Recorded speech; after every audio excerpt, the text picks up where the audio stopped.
Ya, baik-baik, Pak. Baik, Pak. Nah, itu yang paling penting ya. Jadi sehat itu paling penting. Sambil kita mungkin masih ada beberapa yang akan masuk, ya kita bincang-bincang apa saja dulu sejenak gitu. Ini saya lihat ada ya dari mana aja nih, ada Jambi tadi ya. Kemudian ya nggak ngerti persisnya dari mana. Ada GKI Kelampok. Siapa yang dari GKI Kelampok? Saya Pak, muridnya Pak, angkatan 2005 Pak, Pak Yusak. Anda melayani di Kelampok? Iya, di GKI Kelampok Pak, Banjarnegara. Oh, sudah berapa lama? Sejak 2005 itu? Enggak, saya angkatan 2005, lulus berarti angkatan 2010. 2005. Iya. Oh, okay. Paling sekitar 5-6 tahun Pak di Kelampok. Ya, oke. Ikut bersukacita. Iya Pak, makasih Pak Yusak. Siapa lagi nih? Kalau nama itu saya nggak terlalu, mungkin ada di antara saudara yang dulu apa.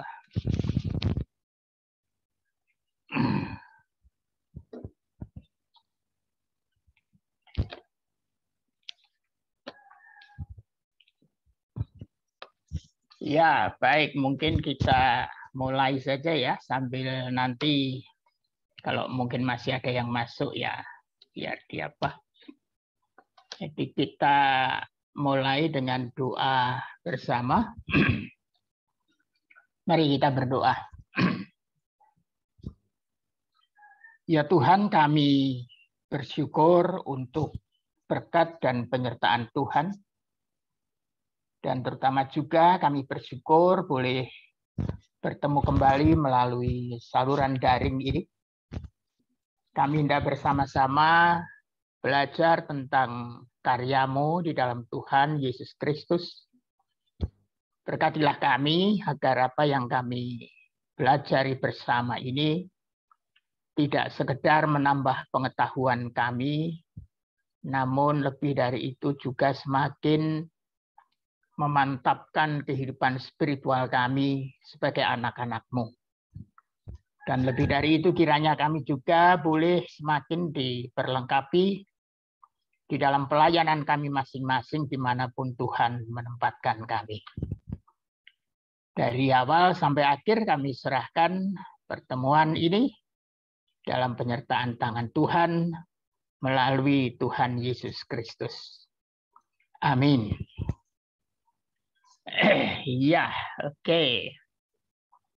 Nah, saudara-saudara, kita akan membicarakan mengenai perkara transformasi kehidupan. Dan ini merupakan sesi saya yang terakhir pada bulan November ini. Ya, jadi saya akan share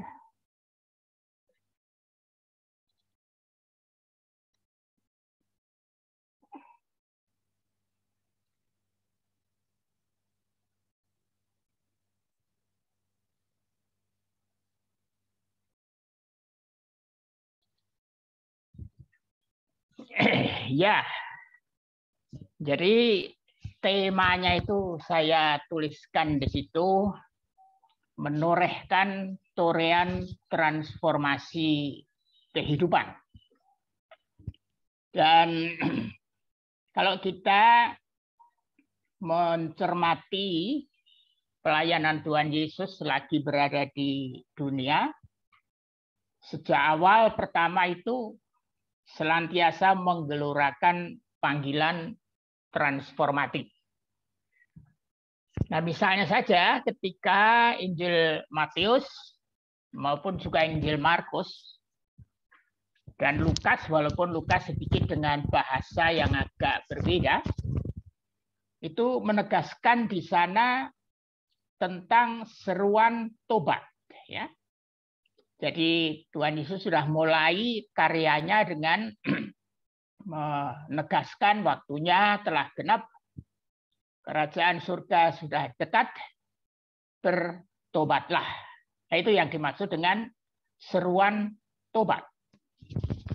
Tapi tobat di sini tidak seharusnya kita mengerti pertama-tama itu hanya perkara dosa dan pengampunan.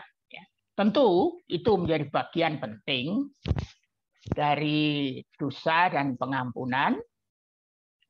Namun yang lebih penting ataupun yang perlu kita lebih cermati adalah manifestasi dari tobat itu.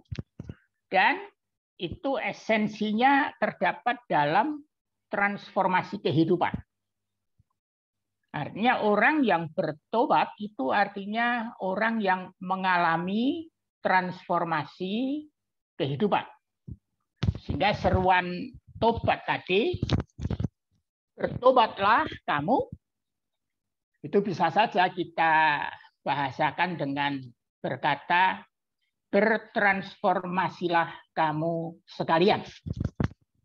Itu dipakai istilah metanoite itu ya. Bentuknya imperatif memang, jadi ada satu perintah, bertransformasilah kamu sekalian. Dan kalau kita berbicara soal transformasi kehidupan, tentu pertama-tama itu terjadi pada aras personal, pribadi. Satu pribadi dengan pribadi yang lain. Namun, konsekuensi dari transformasi personal individual itu juga harus termanifestasi dalam bentuk transformasi sosial yang nyata. Artinya terjadi transformasi kehidupan individual dan itu seharusnya juga nampak dalam transformasi sosial di mana pribadi itu hidup. Nah, persoalannya adalah transformasi macam apa? Ya, kalau mau dikatakan secara ringkas begitu, saya mengatakan bahwa itu transformasi dari orientasi kehidupan dan dalam konteks waktu itu, ya, mungkin konteks kita sekarang bisa berbeda dan nanti kita bisa mendiskusikan hal itu. Dalam konteks kehidupan masa Tuhan Yesus melayani, yaitu transorientasi kehidupan, jadi transformasi dari orientasi kehidupan yang dipenuhi oleh kemunafikan, ketidakadilan, keangkuhan religius. Apa itu yang dimaksud dengan keangkuhan religius ya? Jadi merasa bahwa afiliasi religiusnya itu sudah paling hebat, paling benar, paling menonjol dibanding yang lain. Dan mengukur yang lain itu di bawah ukuran religiusitasnya sendiri. Itu yang dimaksud dengan keangkuhan religius. Nah, juga egoisme sosial. Ini kaitannya tentu dengan perasaan superioritas bangsa. Jadi orang-orang Israel pada waktu itu sangat merasa diri super dibanding yang lain, ya, sehingga cenderung menempatkan orang lain, bangsa lain itu di bawah bangsa Israel. Nah, jadi itu orientasi dari situ, ya, ada transformasi. Nah, kemana? Ya? Tentu kalau kita mengkaitkan tadi dengan esensi pewartaan Yesus tentang kerajaan Allah, itu berarti mengalami transformasi kehidupan dari hal-hal yang tadi disebutkan menuju ke orientasi kehidupan yang ditandai oleh nilai-nilai kerajaan Allah. Itu kalau kita dari tadi ya, jadi transformasi orientasi kehidupan dari yang dipenuhi oleh kemunafikan, ketidakadilan, keangkuhan religius, egoisme sosial ke dalam orientasi kehidupan yang ditandai oleh nilai-nilai kerajaan Allah. Nah, tentu nanti menjadi persoalan. Nilai-nilai kerajaan Allah itu apa? Dan nanti tentu akan disinggung di sana-sini. Tapi secara prinsipial, boleh dikatakan itu kebalikan dari apa yang sudah disebutkan tadi. Kalau tadi bertransformasi dari keangkuhan misalnya, ya ini tentu menjadi yang sebaliknya. Kemunafikan berarti juga menjadi yang sebaliknya, yang jauh dari kemunafikan dan seterusnya. Nah, tadi disebutkan bahwa transformasi kehidupan itu juga bersifat personal. Nah, yang personal ini itu kita bisa belajar misalnya dari saat Tuhan Yesus memanggil Matius si pemungut cukai itu. Ada satu panggilan di sana, ya, ikutlah aku. Atau kalau dalam bahasa Yunani di situ dikatakan akolutei moi. Nah, tentu ini bukan sekedar mengambil keputusan spontan ikut begitu saja, ya. Walaupun berita kitab sucinya memang mengatakan begitu, ya. Dan si Matius ketika ada panggilan ikutlah aku, ya ditantang untuk mengalami transformasi diri. Dan itu tentu berdampak sosial baginya. Misalnya saja kalau dia dikatakan pemungut cukai, maka pertanyaannya apakah dia akan tetap melanjutkan profesinya sebagai seorang pemungut cukai atau tidak. Dan dalam kisah di dalam Injil kita tahu bahwa tidak. Dia akan mengalami perubahan wujud kehidupan sehari-harinya. Dan bisa saja juga dia harus meninggalkan misalnya keluarganya untuk kepentingan mengikut Yesus itu. Nah, itu yang dimaksud dengan dampak-dampak sosial. Pasti kita masih bisa menggali lebih jauh apa dampak sosial dari transformasi kehidupan yang dialami oleh Matius sebagai akibat dari mengikut Yesus. Kemudian juga ketika seorang ahli Taurat, nah ini apa lagi ya? Dan salah seorang muridnya yang sedang berduka hendak mengikut dia, ini bisa dibaca di Matius 8 itu ya. Jadi ahli Taurat itu berkata, "Guru, aku mau mengikut engkau. Engkau adalah guru yang baik dan seterusnya." Tapi Yesus berkata, ya serigala punya sarang dan seterusnya, tapi anak manusia tidak punya tempat. Nah, itu kan sudah merupakan satu tantangan tersendiri ya, untuk mengikut Yesus dalam kondisi keberadaan Yesus yang boleh dibilang kalau dibahasakan secara kasar begitu, seperti orang gelandangan, kesana kemari tidak punya tempat. Gitu ya. Tantangannya adalah bahwa kamu berani mau ngikut aku menjadi seperti seorang gelandangan seperti itu. Atau salah satu murid Yesus yang ditantang untuk mengikut aku, sementara di sana dikatakan, aku mau mengikut kamu, mengikut engkau, tapi izinkan aku tak menguburkan orang tuaku dulu. Itu antara lain ya. Salah satu tantangannya adalah, biarkan saja yang mati diurus oleh yang mati, tapi kamu ikutlah aku. Nah, jadi ada dampak sosial di situ. Jadi walaupun itu personal, tapi tetap akan memiliki dampak sosialnya. Juga ketika seorang pemuda kaya menerima panggilan akolutei moi, ia pun juga ditantang untuk mengalami transformasi diri. Dikatakan di dalam kisah itu, si pemuda berdialog dengan Yesus tentang kesempurnaan hidup. Dan menurut si pemuda itu segalanya telah dipenuhi. Kemudian Yesus menantang si pemuda itu, oke, kalau kamu mau sempurna, jualah segala milikmu, bagikan itu kepada orang miskin, dan ikut aku. Seandainya itu secara hurufiah memang seperti itu, atau dimengerti oleh pemuda itu secara literer bahwa untuk mengikut Yesus aku harus menjual segalanya, saya bagi dan mengikut Yesus, maka pertanyaannya apakah kira-kira pemuda itu berani meninggalkan segala kekayaannya, dan itu akan berdampak pada kehidupan sosial sehari-harinya.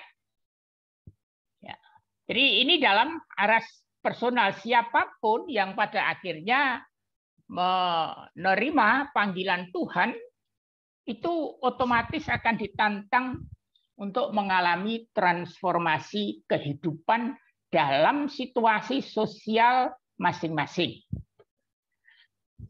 Nah, kemudian selagi transformasi yang terjadi itu masih sebatas pada perubahan orientasi kehidupan personal, ya mungkin tidak terlalu bermasalah. Tapi tidak demikian dengan dampak sosialnya.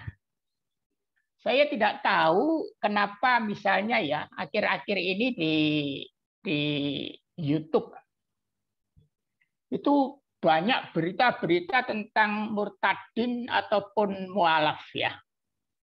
Dan di sana ada kisah-kisah tentang bagaimana mereka yang menjalani transformasi itu mendapatkan tekanan-tekanan sosial dari lingkungan awalnya.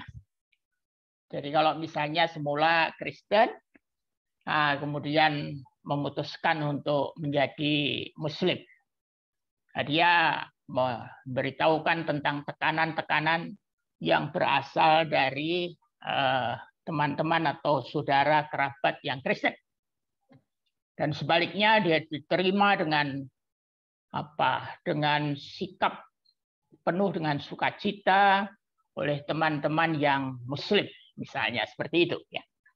Nah, akhir-akhir ini itu banyak sekali, saya nggak tahu kenapa itu, atau ada motif apa gitu ya, seolah-olah dengan itu ada semacam perlombaan gitu. Ya, nanti kita bisa diskusikan tentang hal itu. Nah, jadi yang menjadi tanggung jawab ataupun konsekuensi dari setiap transformasi personal itu adalah juga dampak sosial itu. Nah, karena itu untuk mengalami transformasi kehidupan dengan segala konsekuensi sosialnya itu, maka dibutuhkan keberanian, komitmen, dan kesetiaan. Nah, jadi sejauh mana kita memang committed terhadap transformasi yang kita jalani, dan sampai di mana kita tetap setia dengan transformasi itu. Nah, kemudian dari sisi transformasi sosial, Tuhan Yesus menyuarakan transformasi kehidupan di tengah-tengah pemberlakuan hukum kekudusan yang ketat. Ya toh, kita tahu masyarakat Yahudi pada waktu itu punya hukum kekudusan.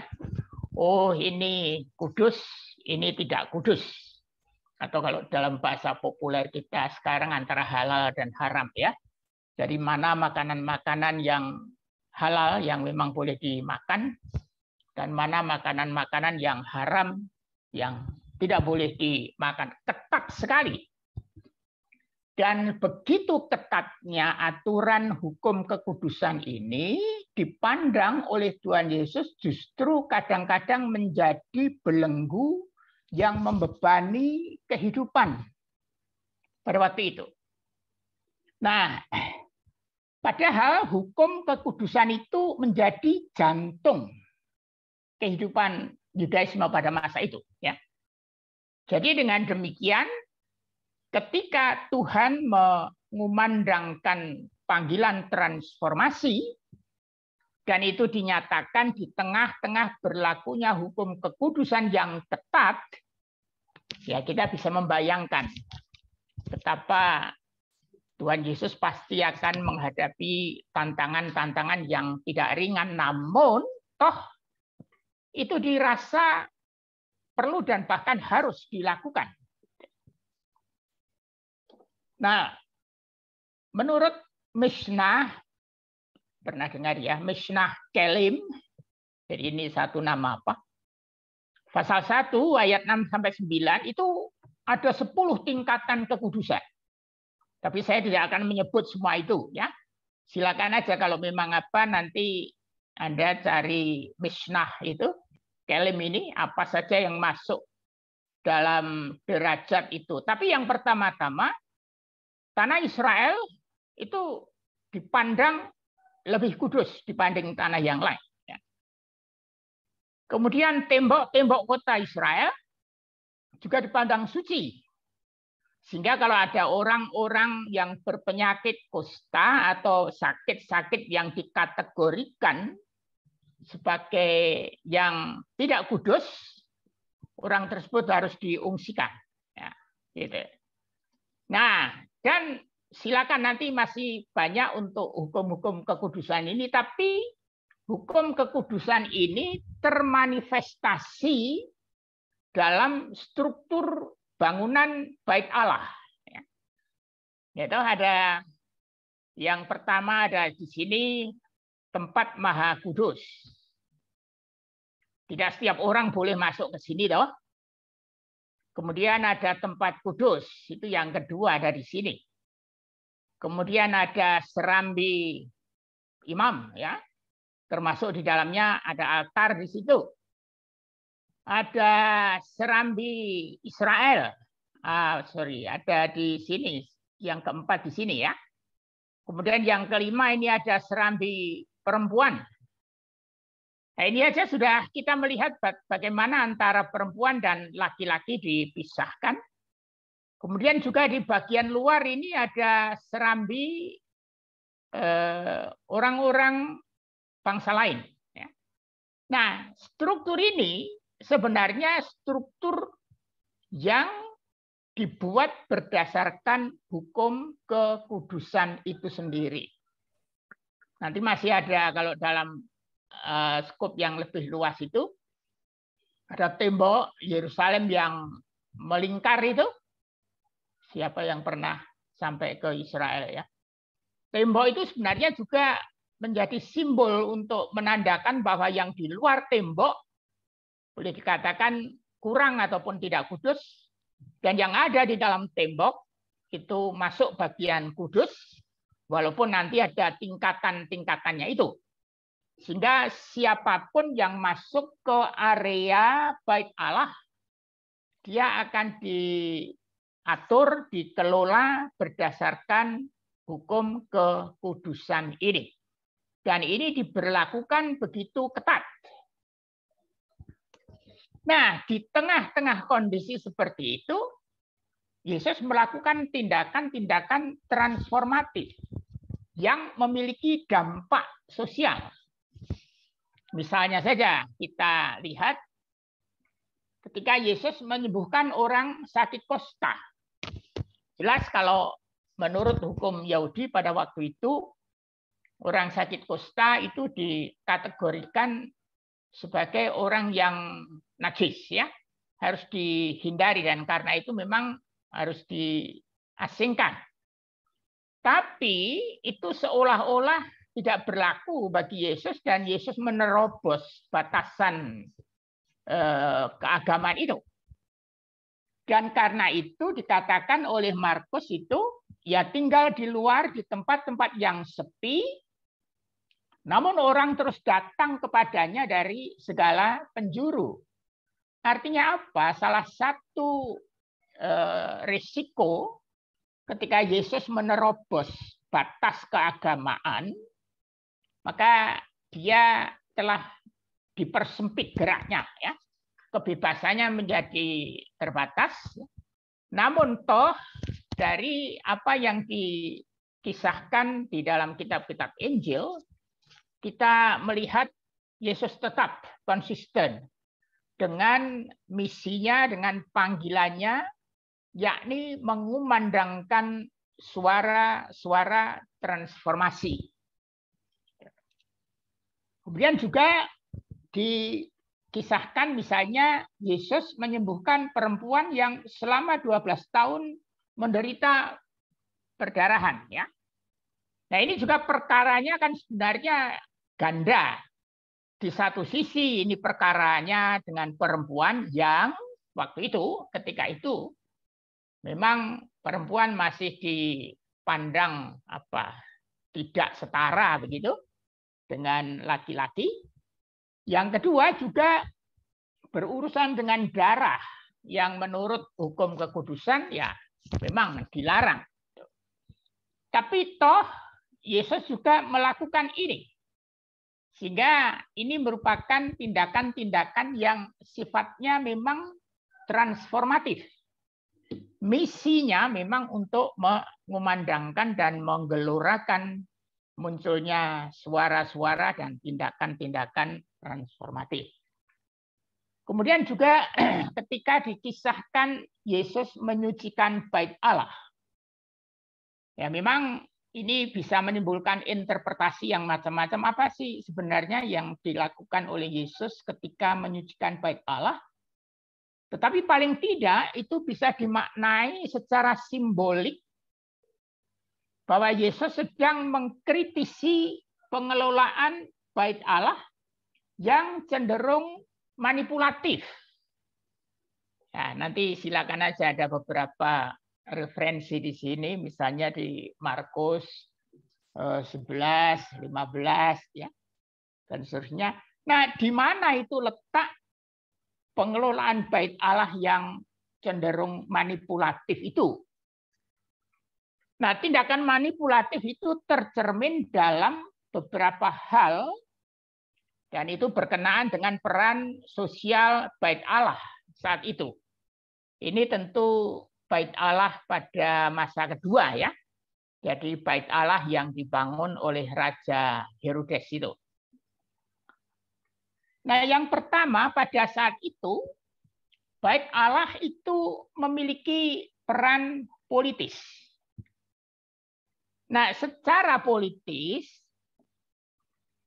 bait Allah di wilayah bait Allah Yerusalem itu memang diberi status otonom. Artinya ada kemerdekaan. Dan otonominya ini diserahkan tanggung jawabnya pada para pemimpin agama, imam-imam kepala misalnya, sampai nanti kepada majelis Sanhedrinnya. Ya. Dan jadi para pemimpin agama itulah yang menjalankan fungsi otonomi bait Allah. Namun ini bukannya tanpa konsekuensi, ya. Otonomi yang diberikan itu sekaligus juga mengikat para pemimpin agama ini untuk bertanggung jawab atas seluruh keamanan wilayah ini sehingga tidak melakukan tindakan-tindakan pemberontakan terhadap pemerintah Romawi.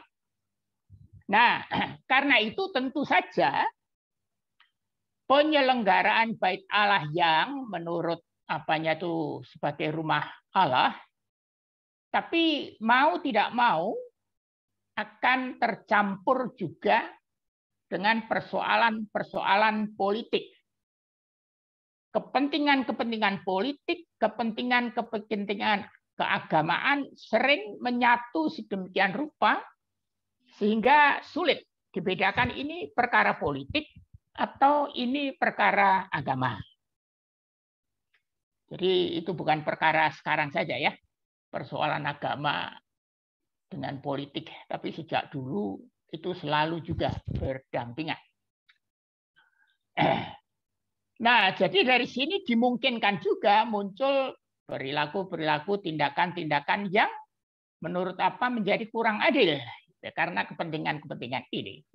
Salah satu hal yang nampak menonjol adalah bagaimanapun para pemimpin agama tidak mau kehilangan posisi atau kedudukannya. Dan karena itu apapun yang harus dilakukan akan dilakukan sejauh itu tidak mengakibatkan pemberontakan terhadap penguasa Romawi pada waktu itu. Nah, justru di sini ada semacam ketegangan antara masyarakat pada umumnya yang mendambakan kemerdekaan, katakanlah begitu, mendambakan pembebasan, tapi di pihak lain mereka-mereka yang justru pada posisi kepemimpinan justru lekat dengan para penguasa. Yang kedua, Bait Allah pada waktu itu juga berperan atau memiliki peran ekonomis. Secara ekonomis itu kota Yerusalem pada waktu itu tidak terlalu strategis. Artinya kalau misalnya para pedagang dan lain sebagainya begitu, nggak terlalu tertarik untuk ke Yerusalem, lain dengan kota-kota lain yang lebih metropolitan. Nah, keberadaan Bait Allah karena itu menjadi penentu kebijakan ekonomi. Mengapa? Karena Bait Allah menjadi pusat keagamaan ya. Misalnya saja ada penarikan pajak. Kemudian ada kebutuhan-kebutuhan mempersembahkan korban dan itu dibutuhkan binatang-binatang korban. Kemudian juga untuk korban itu dibutuhkan kayu bakar ya. Penukaran uang ya, itu semua diatur, dikelola sedemikian rupa oleh Bait Allah. Dan karena itu ya seringkali ada tindakan-tindakan monopoli juga.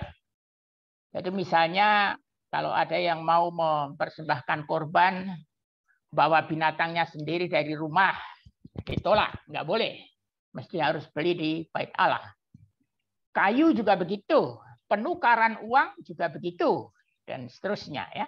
Jadi ada peran ekonomi sehingga fungsi Bait Allah di sini itu sering menjadi rancu antara fungsi bisnis dan fungsi agamis.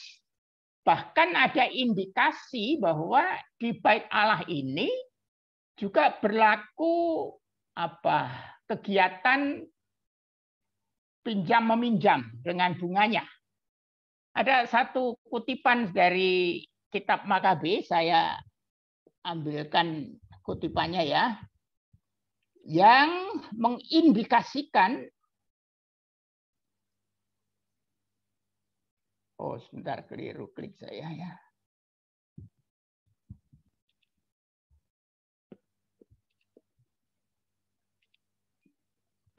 Ya, ini kutipan dari kitab Makabe ya. 4 Makabe pasal 4 ayat 3. Dalam bahasa Inggris, I have come here because I'm loyal to the king's government to report that in the Jerusalem treasuries there are deposited tens of thousands in private funds which are not the property of the temple but belong to King Seleucus ya. Apa ini? Jadi aku datang karena aku setia kepada raja dan mau memberitahukan bahwa di perbendaharaan Yerusalem di sana didapati deposito ribu-ribuan puluh-puluhan ribu ya, bukan hanya 10.000 tapi puluh-puluhan ribu, ya nggak tahu berapa, 50 atau 60 tens gitu ya. Jadi puluh-puluhan ribu uang dalam rekening pribadi yang bukan miliknya Bait Allah tetapi miliknya Raja Seleucus. Apa itu maksudnya ya? Jadi kalau dari sini kita melihat itu sepertinya di samping Bait Allah punya uangnya sendiri, tapi juga ada uang-uang lain yang terutama pemiliknya penguasa, dan itu dikelola sedemikian rupa juga untuk kepentingan simpan atau apa namanya, simpan pinjam ya, kredit itu, tentu dengan bunganya. Nah, kalau kita tinggal melihat aja mata uang waktu itu mata uang apa, kalau puluhan ribu itu seberapa banyak itu kita bisa lihat di situ. Oke, saya mana tadi ya?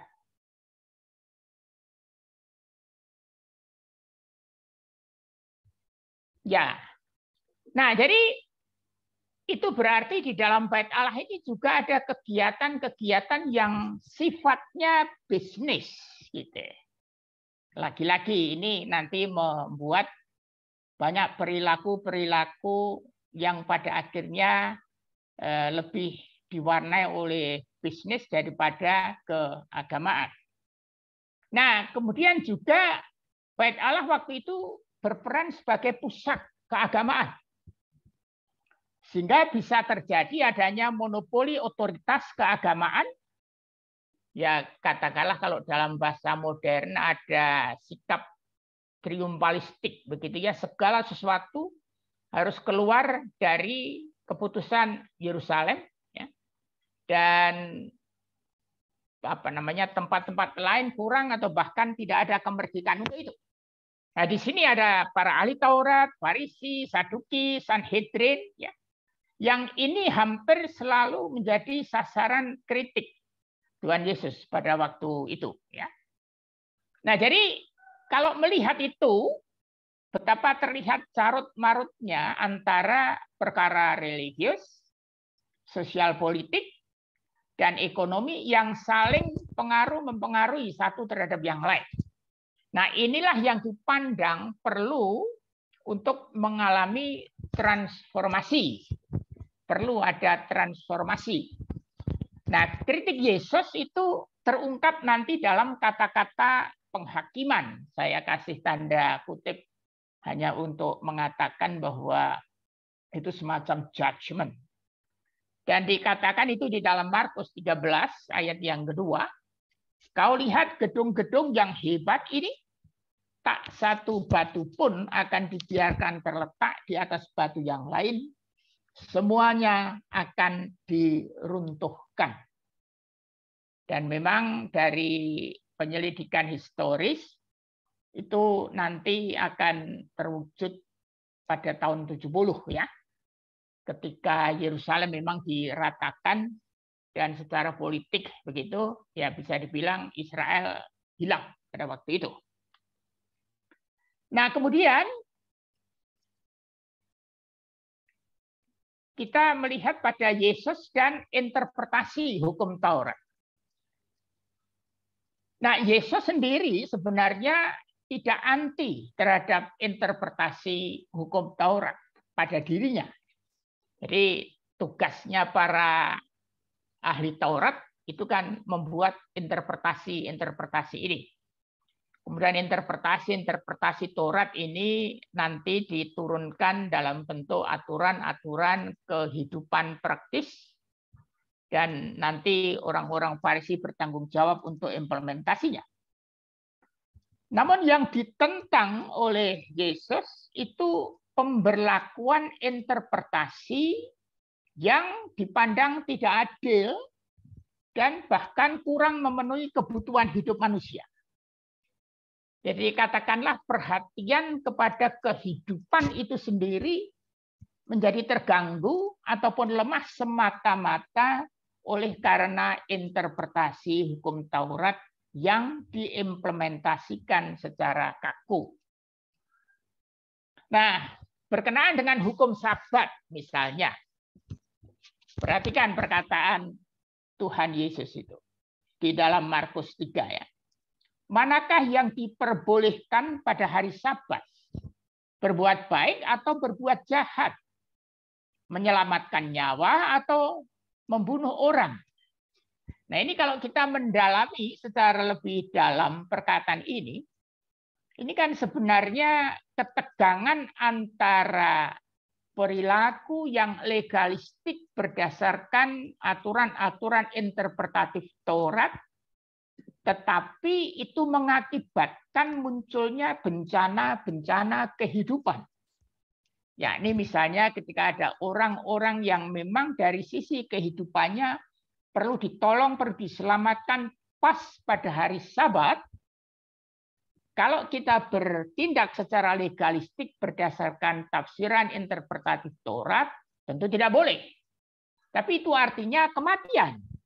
Nah, justru itulah yang dipertanyakan. Ini bisa dimengerti sebagai pertanyaan yang bersifat transformatif juga.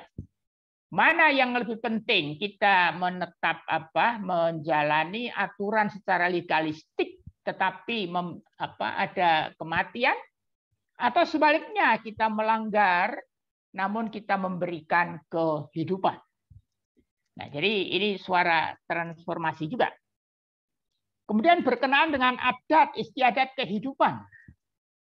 Perintah Allah kamu abaikan untuk berpegang pada adat istiadat manusia. Nah, di sini nanti silakan untuk kalau mendalami di dalam Markus 7. Yang dimaksud dengan perintah Allah kamu abaikan ini sebenarnya Tuhan Yesus mengacu kepada hukum 10 mengenai hormat kepada orang tua, kepada ayah, ibu. Dan hormat secara konkret itu perlu dinyatakan dalam tindakan-tindakan menolong, membebaskan orang tua dari tekanan-tekanan kehidupan tertentu. Tapi ada kasus di mana pertolongan kepada orang tua itu dikesampingkan, sementara ketetapan untuk memberikan persembahan kepada bait Allah justru dinomorsatukan. Nah, itulah sebabnya kemudian Yesus menganggap sebenarnya ketetapan untuk memberi persembahan itu menjadi bagaikan adat istiadat yang diciptakan oleh manusia, tentu dalam hal ini itu hasil dari interpretasi Taurat. Namun sebenarnya itu harus berada di bawah ketetapan Allah mengenai menolong, membebaskan orang tua yang sedang berada dalam situasi perlu ditolong. Kemudian berkenaan dengan makan bersama dengan sesama. Nah, Yesus itu diperhadapkan pada sebuah pertanyaan. Mengapa ia makan bersama-sama dengan pemungut cukai dan orang berdosa? Jadi ada batasan-batasan sosial yang menjadi belenggu bahwa kalian boleh bergaul dengan itu, kalian tidak boleh bergaul dengan itu, dan terutama makan bersama itu kan menjadi semacam identitas sosial, ya, media di mana warga masyarakat itu bertemu di dalam kesetaraan, di dalam ikatan persaudaraan yang kental. Nah, Tuhan Yesus sendiri di dalam pelayanannya itu memang sangat menempatkan makan bersama ini media yang penting baginya untuk mengajar. Ya. Termasuk juga dia tidak segan-segan untuk makan bersama dengan orang-orang yang ketika itu diklasifikasikan sebagai orang berdosa. Nah, itu merupakan terobosan sosial juga tentu. Ya. Nah, silakan nanti untuk makan ini bisa dilihat di dalam referensi itu. Kemudian berkenaan dengan bangsa-bangsa lain. Nah, Yesus bersikap terbuka kepada bangsa-bangsa lain. Tapi kalau saudara-saudara membaca, mencermati Injil Matius, ya, sepertinya Injil Matius itu memberikan ciri tentang eksklusivitas Yesus. Ya. Jadi, tapi sebelum itu di dalam Markus itu dikatakan, tetapi Injil harus diberitakan dahulu kepada semua bangsa. Jadi kai, eis, panta, ta, etne, proton. Nah, apanya di sini? Gei, harus. Ya. Jadi Injil harus pertama kali diberitakan kepada semua bangsa. Dan kata etne ini, etnos, itu sudah biasa secara vokabuler sewaktu itu dipakai untuk menyebut bangsa-bangsa di luar Yahudi. Nah, dari Markus ini jelas bahwa Yesus terbuka untuk bangsa-bangsa lain. Injil tidak dibatasi, tidak dibelenggu hanya untuk orang-orang Yahudi saja. Tapi Matius itu seolah-olah memberikan kesan bahwa Yesus eksklusif. Di mana diberitakan misalnya Aku diutus hanya kepada domba-domba yang hilang umat Israel, misalnya ya. Tapi di pasal yang terakhir, pasal 28, justru kita melihat keterbukaan itu.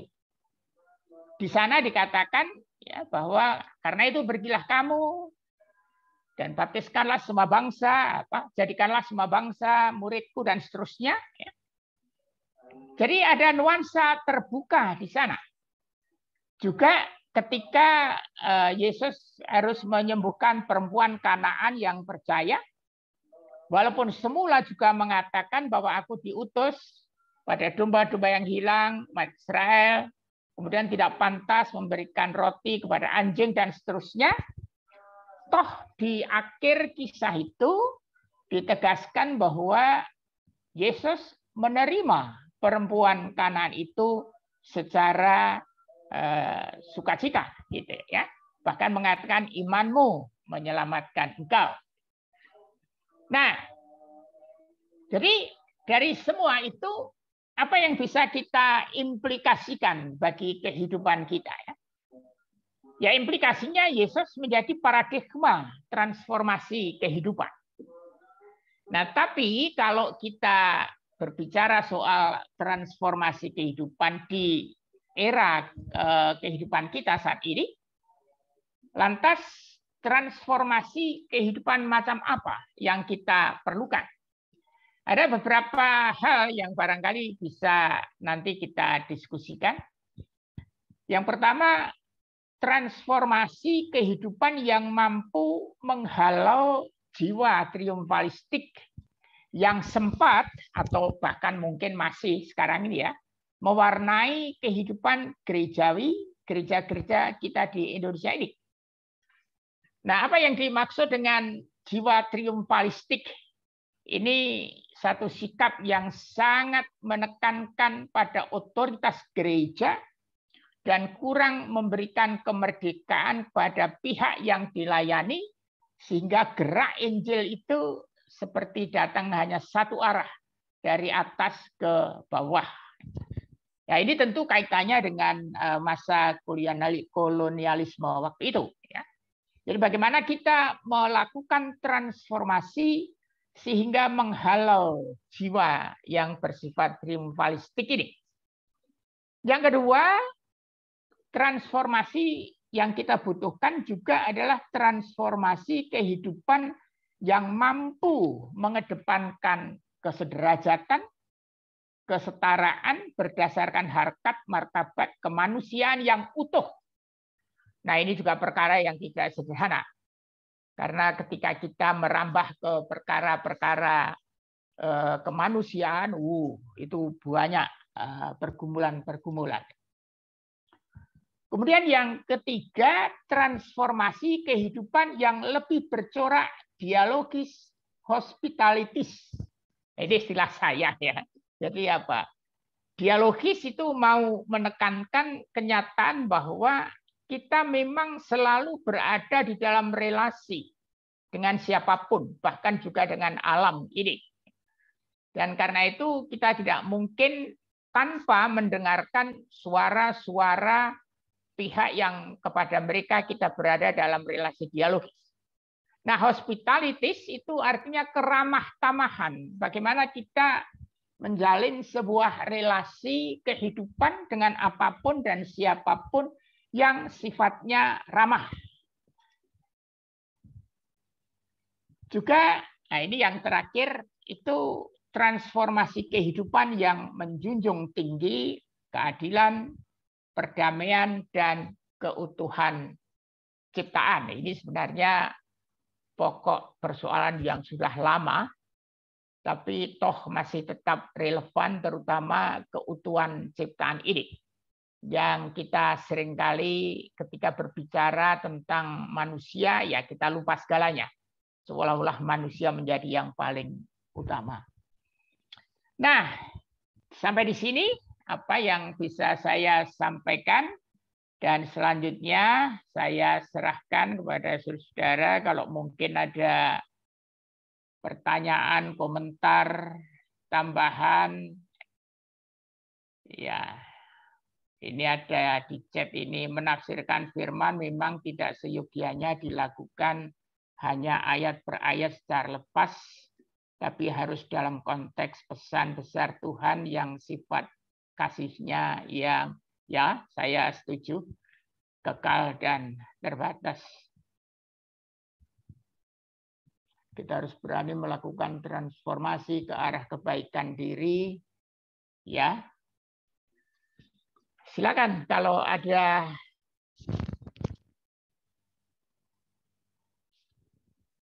yang ingin berkomentar, bertanya, menyampaikan pendapat.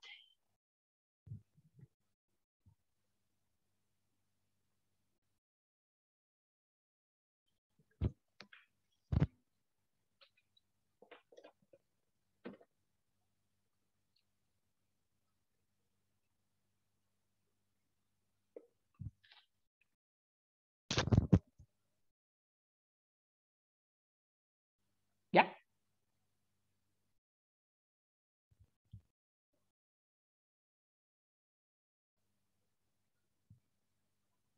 Atau ada yang punya pandangan bentuk transformasi lain yang kita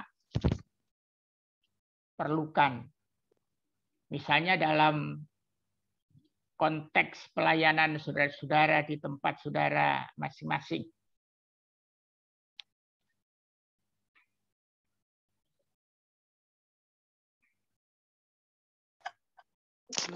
Saya Pak Yusak boleh? Ya, silakan. Mas Ya, Paulus. terima kasih buat materi dari Pak Yusak. Kami belajar lagi hal-hal baru seperti itu. Dan kalau bicara tentang menorehkan Yesus menorehkan transformasi kehidupan, memang ini Yesus itu merupakan contoh yang baik ya untuk menunjukkan transformasi gitu. Walaupun memang dalam proses pendidikan seringkali tidak hanya dan juga tidak langsung menuju transformasi, tapi bisa juga formasi seperti itu, to inform, menginformasikan, lalu formasi baru kemudian mentransformasi gitu. Kalau dilihat dari pendekatan dalam pendidikan seperti itu. Nah, tapi yang kemudian menjadi juga pertanyaan seringkali ketika belajar tentang transformasi Yesus ini, kebetulan Seymour dalam bukunya Teaching the Way of Jesus juga menekankan transformasi ini diwujudkan seperti itu. Makanya saya juga tertarik untuk mendalami ini dari materi dari Pak Yusak. Lalu yang jadi pertanyaan saya, tapi kan transformasi itu bagaimana bisa benar-benar mendarah daging seperti itu, mendarah daging di dalam orang yang ditransformasi dan juga mungkin berdampak kepada orang-orang di sekitarnya yang sudah mengalami transformasi itu.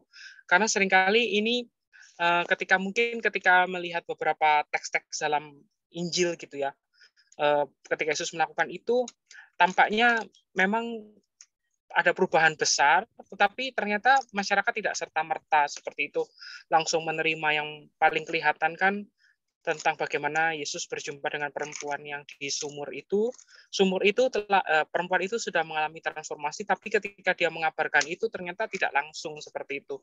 Yang menjadi pertanyaan dan tekanannya yang bisa menginspirasi kami lebih lanjut itu bagaimana cara transformasinya itu supaya lebih melekat, seperti tidak hanya kepada kita yang menerima transformasi itu, tapi juga masyarakat seperti itu. Karena seringkali pemahaman sekuler yang muncul, ini tambahan yang seringkali muncul itu, orang yang bisa mentransformasi itu adalah orang yang sudah pernah ditransformasi dulu seperti itu. Apakah memang layaknya demikian atau itu hanyalah jargon dalam ilmu psikologi? Terima kasih Pak Yusak. Ya, yang pertama tadi berkenaan dengan pendidikan kita ya. Katakanlah pendidikan kita kurang memberkali atau kurang memfasilitasi mahasiswa melakukan transformasi kehidupan gitu ya. Ya, memang ini apa ya? Kalau dari sisi fakultas ini waktu untuk melihat kembali kurikulum kita, dan kebetulan saya diserai juga tanggung jawab untuk melihat merevisi kurikulum, dan rencananya itu pada tanggal 13 Desember nanti. Itu kami akan mengundang gereja-gereja pendukung dan juga para stakeholder untuk memberikan masukan-masukan mengenai profil lulusan yang mereka harapkan atau mereka kehendaki. Tentu itu kaitannya juga dengan perubahan sistem pendidikan yang ada di Indonesia, ya, terutama berkenaan dengan Fakultas Teologi. Ketika Fakultas Teologi sekarang ini harus berubah menjadi Fakultas Filsafat Keilahian. Nah, ini yang juga harus dirancang baru. Di samping itu program pemerintah dengan program Merdeka Belajar itu yang mewajibkan setiap mahasiswa itu minimal memiliki pengalaman belajar 40 SKS di luar kampus. Itu maksudnya memang untuk lebih mengembangkan wawasan dan juga pengalaman mahasiswa menjadi secara lebih luas. Nah, itu diharapkan nanti apa yang Mas Paulus katakan, mungkin coba dipikirkan bagaimana program kurikulum pendidikan yang dirancang nanti bukan semata-mata memberikan landasan-landasan teoritis semata, tapi juga bagaimana itu bisa berdampak bagi munculnya transformasi. Saya belum berjanji atau tidak berjanji nanti seperti apa, tapi paling tidak itu memberi inspirasi untuk peninjauan ulang kurikulum nanti. Nah, yang kedua mengenai transformasi itu sendiri, bagaimana itu bisa betul-betul dihayati, dijiwai oleh orang yang mengalami transformasi dan nampak dampaknya di dalam kehidupan sehari-hari. Ini memang terus terang aja perkara yang tidak sederhana. Masalahnya sepertinya itu juga berhimpitan dengan berbagai macam kepentingan-kepentingan yang tadi sedikit banyak dibahas ya. Ada kepentingan politik, ada kepentingan apalagi gitu ya, kepentingan kekuasaan dan sebagainya. Sehingga itu kadang-kadang menjadi hambatan-hambatan terwujudnya transformasi itu sendiri. Nah, bagaimana kita menanggulangi itu? Ya, mungkin kita harus duduk bersama dalam arti masyarakat perlu untuk dalam setiap saat itu berdialog, mendiskusikan perkara-perkara, kebutuhan-kebutuhan yang memang perlu kita lakukan adanya transformasi. Jangankan masyarakat secara umum, di dalam gereja pun ketika kita merasa perlu ada transformasi, itu juga sering tidak sederhana. Itu gitu. Satu contoh konkret dulu pada tahun 64. Gereja-gereja Kristen Jawa itu telah memutuskan menerima perempuan untuk ditahbis menjadi seorang pendeta. Itu tahun 64 ya. Tetapi keputusan itu baru benar-benar bisa direalisasi pada tahun 90. Jadi 64 sampai 90 berapa? 26 tahun ya. Itu pun di awalnya itu hanya atau baru sampai pada tahap menahbiskan perempuan untuk satu lembaga, bukan untuk jemaat gitu ya. Nah, jadi itu berarti ada sebuah proses yang panjang. Dan tapi ketika kita setia pada prosesnya, Ya, suatu ketika transformasi itu akan benar-benar terjadi. Belum lagi perkara-perkara yang sifatnya etis, ya. Itu seringkali juga membutuhkan pergumulan panjang untuk mengalami transformasi. Satu contoh saja, misalnya persoalan perceraian, ya. Apa namanya? Iman Kristen kita jelas menegaskan bahwa menikah sekali dan tidak ada perceraian kecuali oleh maut, gitu ya.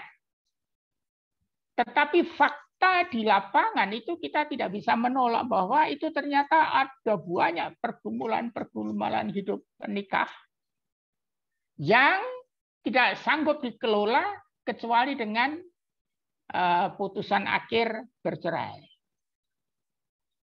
Nah, sikap gereja terhadap fakta perceraian itu macam-macam. Ada yang ya tetap mendampingi mereka dengan apa namanya pastoral untuk menolong mereka, tapi ada yang justru diasingkan gitu. Oh, kamu sudah jalan di luar dan seterusnya. Nah, sehingga ada satu tantangan sikap gereja terhadap fakta, ya, bukan terhadap rencana, ya. Terhadap fakta perceraian itu apa? Apakah kita akan membiarkan begitu saja dan sebagainya? Itu juga membutuhkan sebuah transformasi. Apalagi kalau yang mengalami perceraian itu misalnya pendetanya atau apanya, itu seringkali beban sosialnya lebih berat.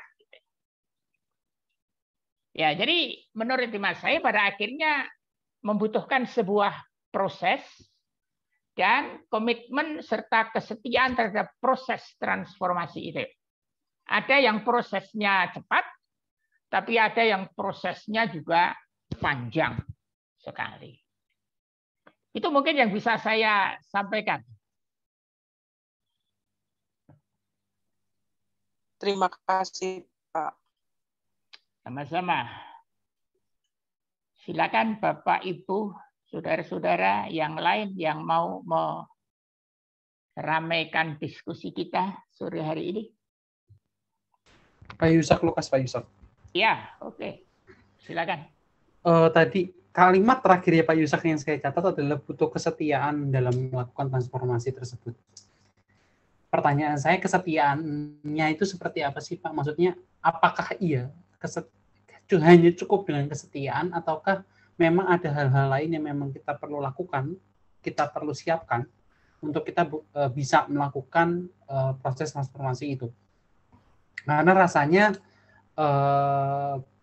saya mencoba menggumuli, ternyata toh ya namanya proses transformasi, baik cuma masalah transformasi pandangan saja itu udah ribetnya minta ampun, berdebat sana sini sampai kadang tidak menemukan titik akhirnya kayak gitu. Tadi misalnya soal pendeta yang bercerai, saya mengetahui ada satu sinode yang kemudian sampai memecat pendeta yang bercerai. Kan ya buat saya pribadi lucu kalau misalnya memang pendeta tersebut sudah diguna-guna, pendeta tersebut sudah istilahnya dirampas harta miliknya, kemudian dia saat dia memilih untuk cerai dari suaminya, kebetulan pendeta ini perempuan, terus yang terjadi adalah sinode tersebut malah mecat pendeta tersebut. Kan menurut saya kok ya aneh gitu loh Pak. Makanya tadi saya yang tanyakan adalah bentuk kesetiaannya seperti apa sih Pak? Apakah memang harus sampai yang terjadi pada ibu pendeta tersebut yang sampai kemudian dipecat dari sinodenya, bukan cuma sih gara-gara dia dalam tanda kutip dihabisi secara mental, spiritual, keuangan dan sebagainya oleh suaminya, apakah kemudian seorang pendeta tidak boleh untuk bercerai? Tadi ini mencoba untuk menegaskan apa yang coba ditanyakan oleh Pak Yusak di tadi yang terakhir. Terima kasih Pak Yusak. Ya, yang kata kuncinya yang nanti harus dipegang menjadi sebuah kesetiaan dan itu boleh dibilang menjadi sebuah perjuangan. Itu apa yang Anda katakan dengan aneh, ya. Artinya kalau peristiwa itu Anda anggap aneh, sebalik itu kan artinya seharusnya itu perkara yang memang bisa terjadi, gitu kan? Nah, termasuk juga bahwa ini untuk, tapi sekarang ini faktanya seperti tadi, nggak bisa atau masih ditolak, gitu ya. Nah, kita mungkin bisa bertanya, apa sih alasan penolakan itu? Ya, seringkali yang menjadi alasan itu apa? Konsep tentang keteladanan seringkali ya. Ya, pendeta atau apapun kan seharusnya menjadi teladan. Nah, kalau teladannya saja nggak bisa, seringkali itu menjadi apa? Menjadi norma yang mati. Nah, akibatnya itu menjadikan gereja tidak berani atau belum berani melakukan sebuah transformasi. Nah, namun perjuangan itu tadi mestinya tidak akan berhenti sampai di situ. Untuk tetap kita committed mengawal itu sampai situasinya memang memungkinkan untuk terjadi transformasi. Dan itu bisa saja waktunya tidak pendek. Gitu. Belum lagi nanti persoalan-persoalan kemanusiaan yang lain yang mengundang apa? Oh, itu apa sekali. Nah, itu yang saya maksud dengan kesetiaan. Apa yang kita pandang sebagai sesuatu yang punya dasar legitimasi yang kokoh, tapi belum bisa diterima oleh masyarakat, ya. Bagaimana secara bertahap dalam sebuah proses yang konsisten pada akhirnya mampu melahirkan sebuah transformasi.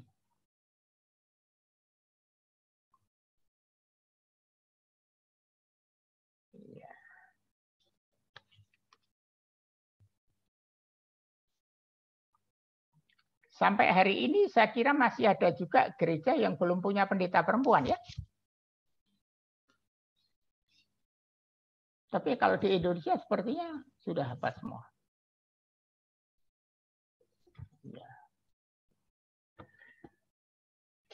Ya, tadi di chat tadi ada apa ya? Boleh bertanya Pak Yusa dari Pendeta Eli. Ya, silakan. Ya, makasih Pak. Ya, makasih Pak. Ya, silakan.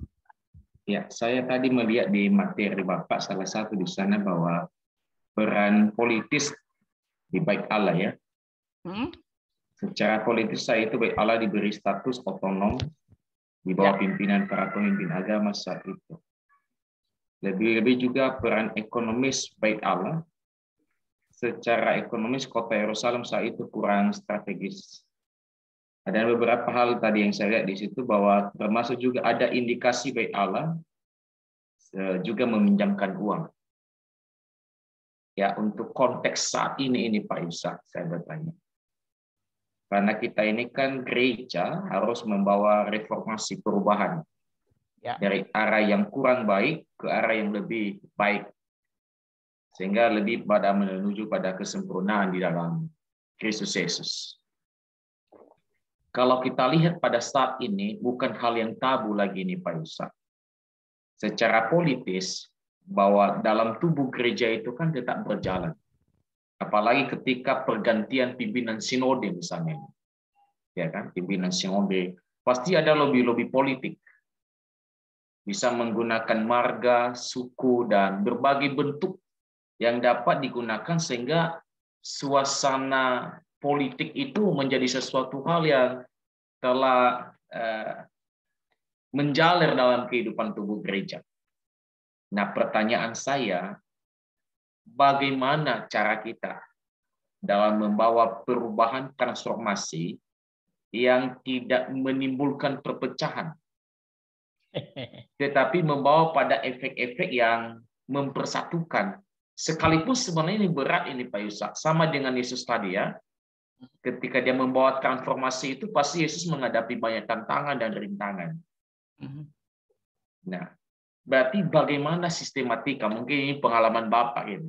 dalam membawa perubahan ini, sehingga sebagai untuk lebih lagi menajamkan kami sebagai pelayan-pelayan ini di jemaat, mengatur strategis dengan membawa transformasi tanpa ada indikasi perpecahan.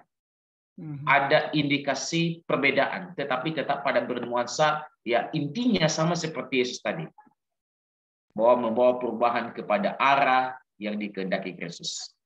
Apalagi kedua, masalah suasana mungkin saat ini tidak meminjamkan uang, tetapi organisasi-organisasi gereja sekarang telah berubah arah juga, yang kadang-kala menggunakan organisasi itu untuk dalam bidang-bidang bisnis, misalnya buka perhotelan, buka misalnya dalam bentuk toko-toko buku dan sebagainya. Karena gereja sekarang kan berubah alih. Nah, apakah hal ini juga tidak sama dengan hal yang terjadi dengan Yerusalem, Pak Isa? Ya kan? Padahal kalau kita lihat bahwa Yesus pada saat itu mungkin melakukan semuanya itu, tetapi tidak untuk mencapai sesuatu hal materialistiknya, tapi lebih kepada bagaimana dalam melakukan pelayanan itu dalam nuansa hidup sangat sederhana, tetapi mampu menyentuh sendi-sendi kehidupan jemaat pada saat itu, umat pada saat itu, yang mampu berubah. Karena kalau saya lihat juga dalam sejarahnya bahwa sama seperti Rasul Paulus ya Pak Yusak ya, sambil juga bekerja, dan dia juga mampu melayani jemaat Tuhan, ya kan, dalam membuat kemah, berusaha, ya kan. Nah, itu yang saya tanyakan tadi, apakah tidak sama indikasi yang terjadi dengan baik Allah yang sedang dialami gereja-gereja pada zaman sekarang? Terima kasih Pak, makasih. Ya, terima kasih. Sebelum saya Pak Agus angkat tangan, mungkin sekaligus bisa, silakan Pak Agus. Ada nggak Pak Agus? Soalnya itu ada angkat. Ya. Silakan Pak Agus. Iya. Bentar. Ya Pak, terima kasih Pak Isa atas kesempatan ini. Saya hanya ingin mengkorelasikan istilah transformasi dengan konsep doa Bapa Kami. Yang jelas doa Bapa Kami itu bukan sesuatu yang dipakai untuk ritual dalam liturgi gereja, tapi lebih arahnya, saya melihatnya lebih arahnya itu merupakan sesuatu yang sudah membahana dalam transformasi kehidupan peradaban yang sudah dilakukan pada masa-masa yang lalu, perjanjian lama, dan berlanjut pada perjanjian baru. Contohnya, misalnya, berilah kami makanan yang secukupnya. Jadi konsep cukup itu menjadi sesuatu yang, prinsip yang bagi jemaat mula-mula itu sesuatu yang luar biasa bagi saya. Sehingga mereka itu sampai menjual tanahnya yang sebagian tanahnya yang ada dia untuk dibagikan supaya yang kekurangan tidak kekurangan, yang rasa ya kelebihan tidak sama kelebihan. Dan terkait misalnya seperti debt itu ya, ampunilah kami seperti kami mengampuni orang bersalah kepada kami. Itu istilahnya sebetulnya kan debt and debtor. Jadi di perjanjian lama dilakukan itu. Jadi itu merupakan suatu peradaban yang sudah mengalami transformasi, Pak ya. Jadi kalau hal itu dilakukan dalam kehidupan jemaat Kristenan, doa Bapa Kami itu menjadi sesuatu yang mentransformasi kehidupan manusia ya, khususnya anak-anak Tuhan atau orang-orang percaya ya.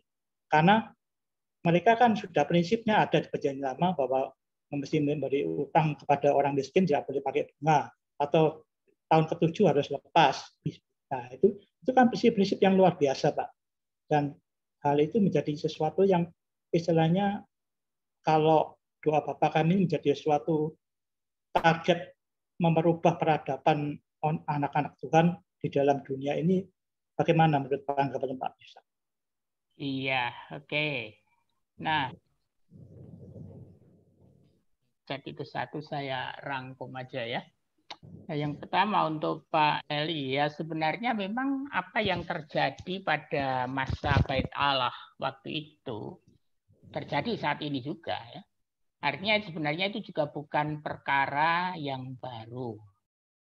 Nah, satu hal yang juga merupakan pergumulan kita dewasa ini, ketika ada persoalan-persoalan karena kepentingan-kepentingan tertentu, kita mencoba mengadakan pendekatan dan lain sebagainya, tetapi dampaknya seringkali perpecahan.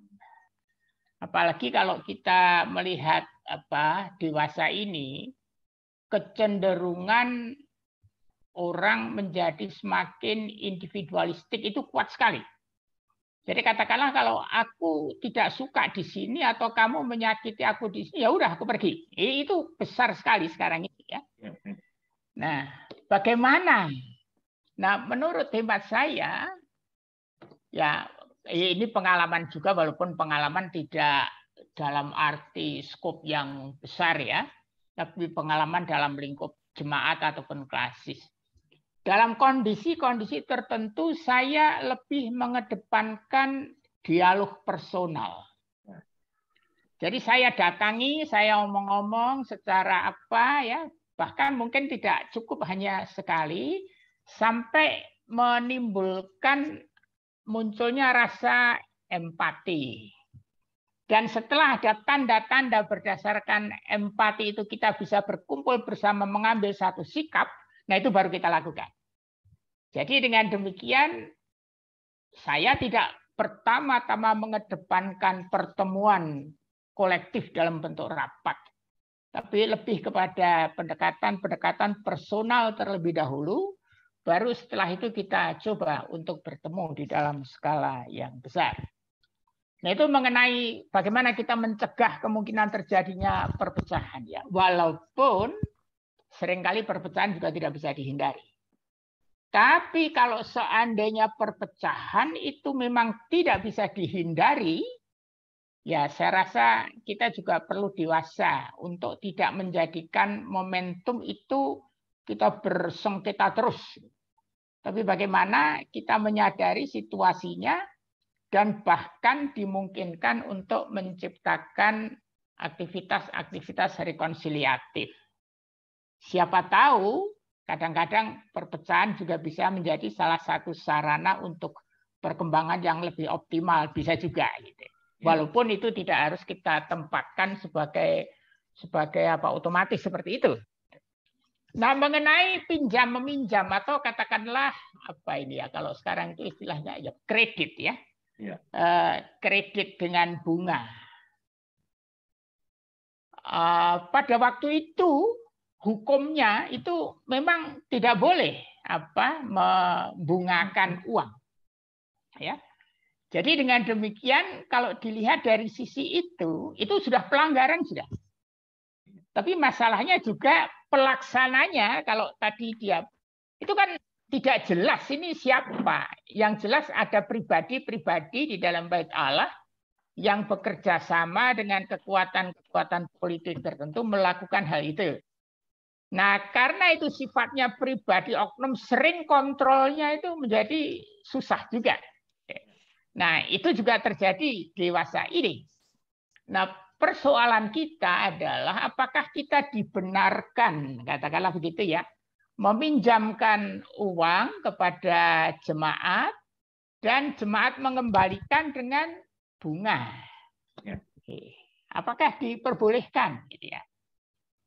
Sebenarnya kalau kita mengkaji secara esensial bisnis itu kan seharusnya ya bahwa nanti bergeser. Bisnis itu kan intinya sebenarnya bukan mencari keuntungan, tetapi bagaimana kita bisa hidup bersama dengan fasilitas-fasilitas yang berbeda, kita saling melengkapi, apa yang tidak punya kalian tidak punya aku lengkapi, aku yang tidak punya kamu lengkapi, dengan tetap memperhitungkan nilai barang tersebut untuk tidak menjadi turun. Nah, dalam arti itu kan sebenarnya bisnis juga tidak negatif ya. Ya, makasih. Ya. Bisnis menjadi negatif ketika orientasinya kepada bunga atau keuntungan yang sebesar-besarnya. Dan ketika itu menjadi kekuatan membelenggu orang-orang yang justru mestinya perlu ditolong. Iya. Namun kalau kita meminjamkan juga dengan harapan mengembalikan dalam prinsip tidak membuat nilai uang itu turun, apapun namanya nanti, menurut hemat saya ya baik-baik saja. Ya. Jadi persoalannya adalah bagaimana kita mengatur secermat mungkin agar kalau kita menolong dengan memberikan pinjaman tidak menjadikan orang itu mati karena itu, tapi menolong untuk kehidupan, sementara kita yang menolong juga tidak menjadi mati. Nah, kemudian untuk Pak Agus mengenai doa Bapa Kami, ya memang kalau kita meneliti sejarah doa Bapa Kami ini memang juga bukan ciptaannya Tuhan Yesus secara baru ya. Dalam arti yang keluar dari kekosongan enggak, itu sebenarnya juga sudah ada juga di apa. Tapi esensi dari doa Bapa Kami sebenarnya apa? Esensinya kan sebenarnya hanya mau mengajar kalau kita berdoa jangan munafik lah, kan gitu. Nah, hal-hal yang tidak munafik antara lain dirumuskan dalam bentuk kata-kata rumusan yang pendek, tidak bertele-tele. Gitu. Juga tidak berharap dapat pujian dari banyak orang. Bahwa sekarang itu doa Bapa Kami menjadi semacam doa apa ya? Doa mantrik, doa yang bersifat mantra begitu. Ya, itu interpretasi gereja. Dan bagaimana kita mungkin juga apa istilahnya?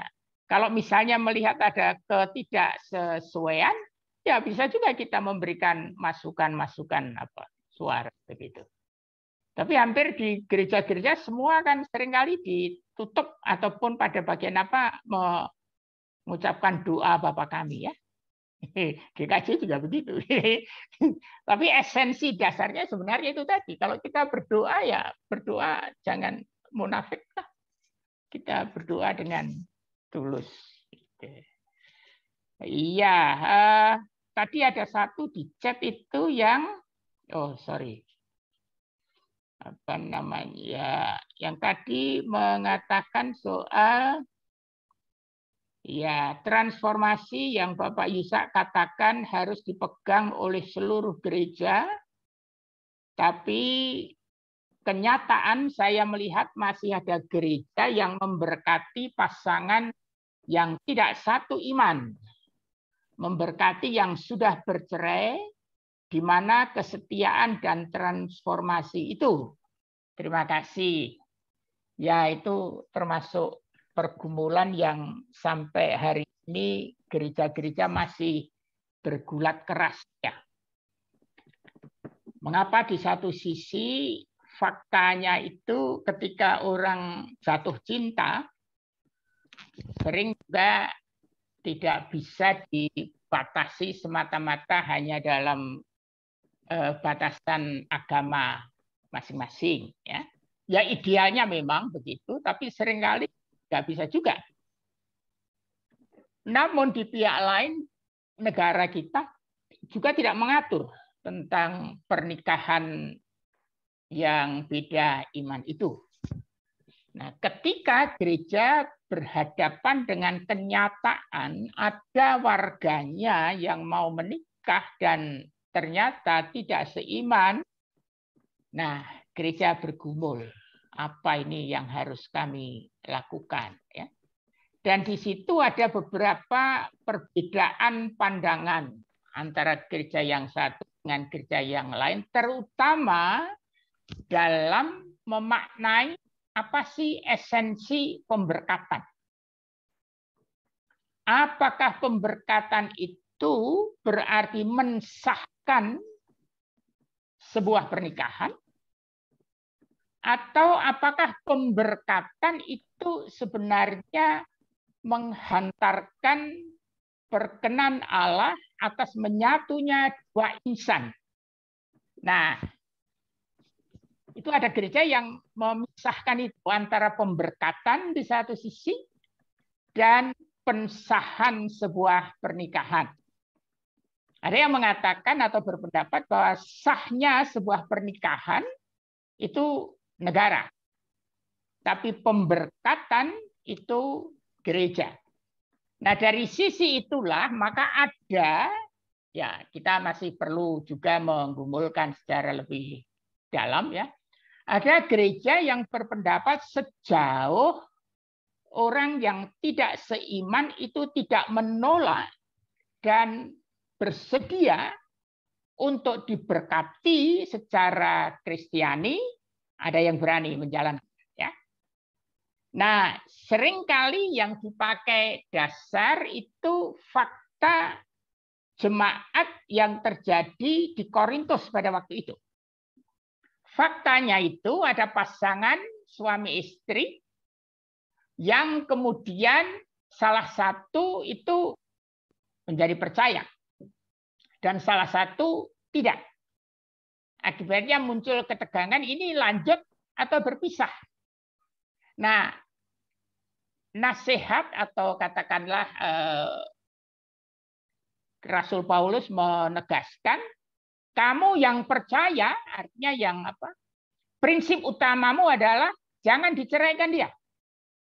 Tetaplah hidup bersama dia dengan sebuah harapan, doa, bahwa suatu ketika pasanganmu itu juga akan menjadi satu iman.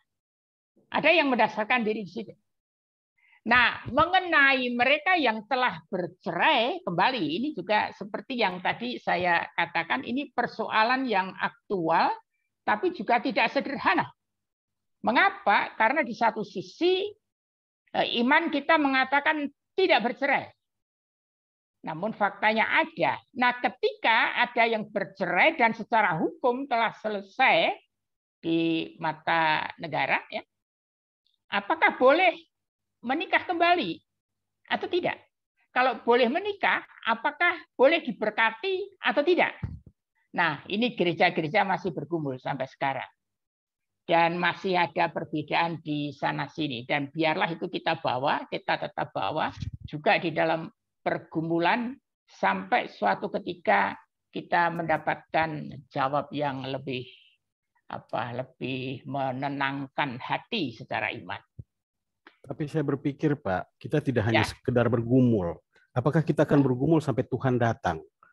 Karena memang gereja-gereja harus bertransformasi untuk hal yang satu ini. Kita masing-masing terlalu sombong untuk menganggap aliran kita yang paling benar. Kita terlalu sombong untuk mengatakan bahwa saya yang paling suci. Dan saya pikir transformasi diri untuk kita semua terbuka duduk dan membangun satu jalan yang baik. Akhir-akhir ini kita diperhadapkan ke kasus yang muncul di Tarakan. Kasihan anak yang menjadi korban, Pak, 3 tahun berturut tidak naik kelas hanya karena apa? Orang tuanya dari Kristen berpindah ke Saksi Yehova. Oh, iya. Dan ini sekarang menjadi mata kita terbuka. Hal-hal seperti ini, transformasi, duduk bersama itu tidak pernah ada. Pintu tidak pernah terbuka. Jadi mungkin gerakan yang harus dibuat. Jadi kita tidak sekedar hanya menunggu dan menunggu. Terima kasih Pak Yusak. Ya, terima kasih untuk ini. Ya, Bapak, Ibu, saudara-saudara, jadi terima kasih banyak. Waktu kita lewat 1 menit, tapi nggak apa-apa. Sekali lagi terima kasih untuk partisipasi, pendapat, sumbangan, pikiran yang memperkaya kita semua. Dan ini merupakan pertemuan terakhir saya dengan Ibu Bapak sekalian. Ya, mudah-mudahan akan ketemu lagi dalam acara yang lain. Terima kasih, selamat sore, selamat bekerja di situasi. Selamat sore Pak Yusak. Terima kasih Pak Yusak. Terima kasih Pak Yusak. Terima kasih. Saya tutup ya. Iya Pak. Terima kasih Pak Yusak. Lagi.